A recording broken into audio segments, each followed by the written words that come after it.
Jangan lakukan ini pada istri orang. Sentuhan ini sering disalahartikan istri orang.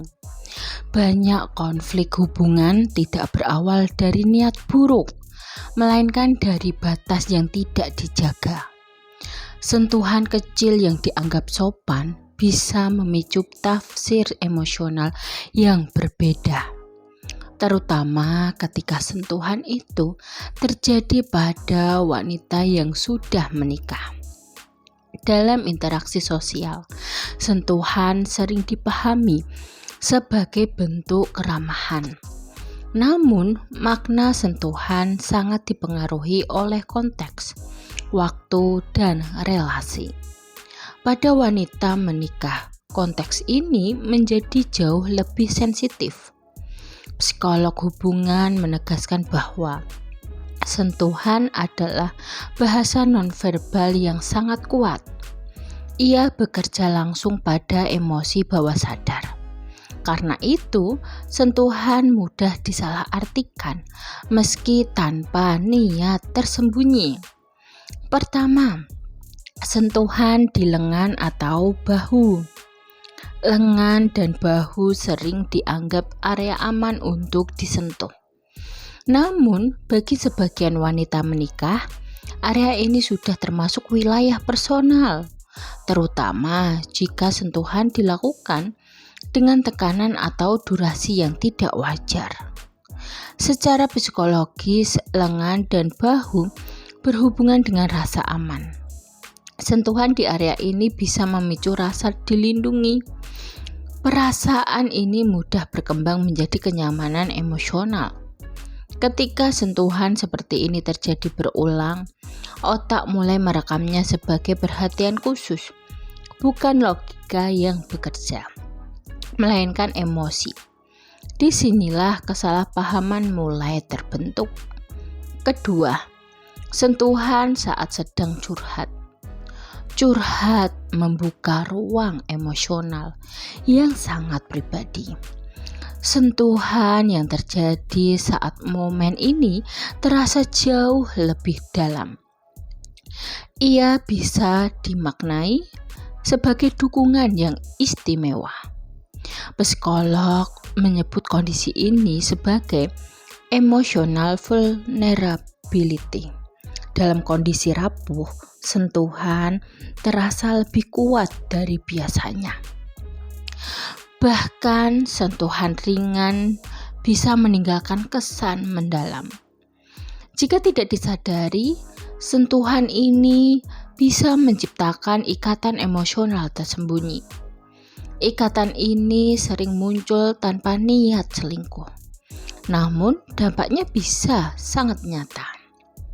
Ketiga, sentuhan yang diulang tanpa disadari. Sentuhan yang terjadi satu kali mungkin dianggap kebetulan. Namun, sentuhan yang diulang menciptakan pola kedekatan.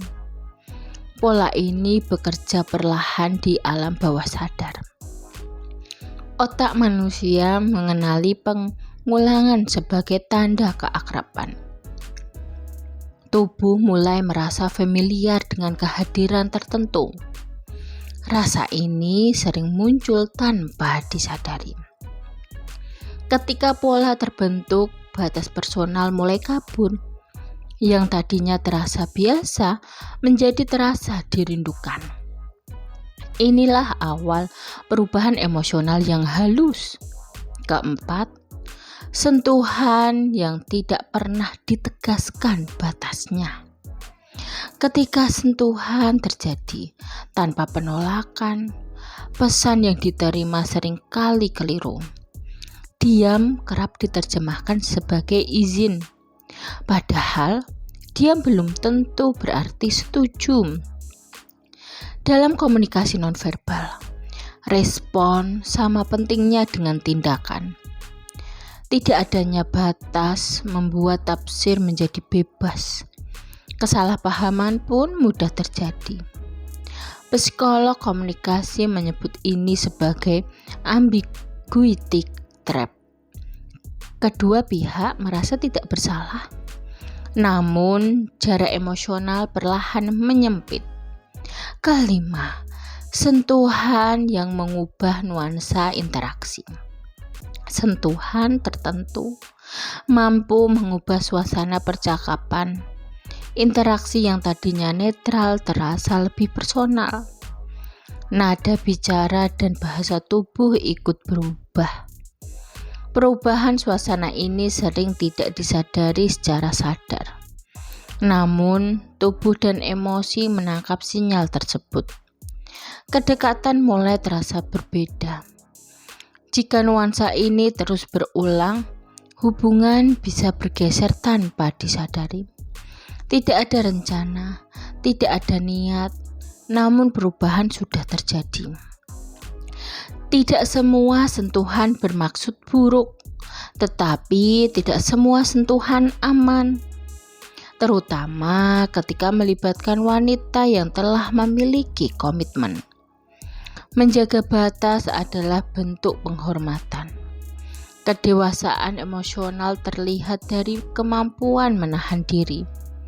Menghindari sentuhan yang berpotensi disalahartikan, melindungi semua pihak. Ini adalah sikap etis, bukan sikap dingin. Hubungan yang sehat selalu dibangun di atas batas yang jelas. Ketika batas dijaga, masalah besar bisa dicegah sejak awal.